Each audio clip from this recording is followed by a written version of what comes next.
ఆ రోజు కేసీఆర్ గారు మాకు ఇచ్చిన ఆదేశం మొత్తం ఏం డిజైన్ చేయమన్నారు. ముందు ఈ అన్ని పనులకి ఎన్ని డబ్బులు అవుతాయి అని అడిగితే 16,634 కోట్ల రూపాయల అంచనా వ్యయంతో ఆ రోజు ఒక కార్పొరేషన్ 2016-17 సంవత్సరంలో ఆనాటి కేసీఆర్ గారి ప్రభుత్వం ఏర్పాటు చేసింది. Musi river development corporation MRDCL అనే కంపెనీ ఏర్పాటు చేయడం జరిగింది. కానీ మళ్ళీ చెప్తా ఉన్నా, MRDCL 2016లో 17లో 10 ఏళ్ల కింద ఏర్పడ్డా ఒక్క ఇల్లు కూడా మేము కూలగొట్టలేదు.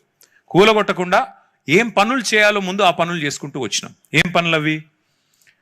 ఇది మేము చేసిన పని. ఫస్ట్ పని ఏంది? కేసీఆర్ గారు కాళేశ్వరం అనే ప్రాజెక్ట్ కేసీఆర్ గారు కట్టిన విషయం మీకు తెలుసు.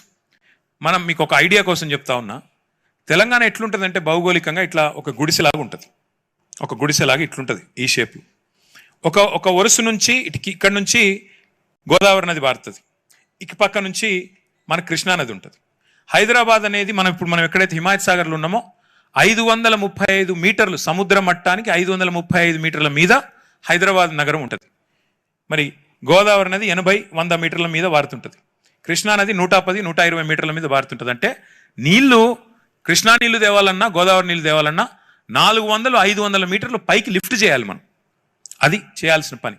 కేసీఆర్ గారు ఏం చేశారు? కాళేశ్వరం ప్రాజెక్టు ద్వారా ఒక రోజుకి 2 TMCల నీళ్లు, 2 TMCలు అంటే ఎంత? 2 హుసేన్ సాగర్లలో పట్టే అన్ని నీళ్లు ఒక రోజులోనే 80 మీటర్ల నుంచి 618 మీటర్ల దాకా తెచ్చిన ప్రాజెక్టే కాళేశ్వరం ప్రాజెక్టు.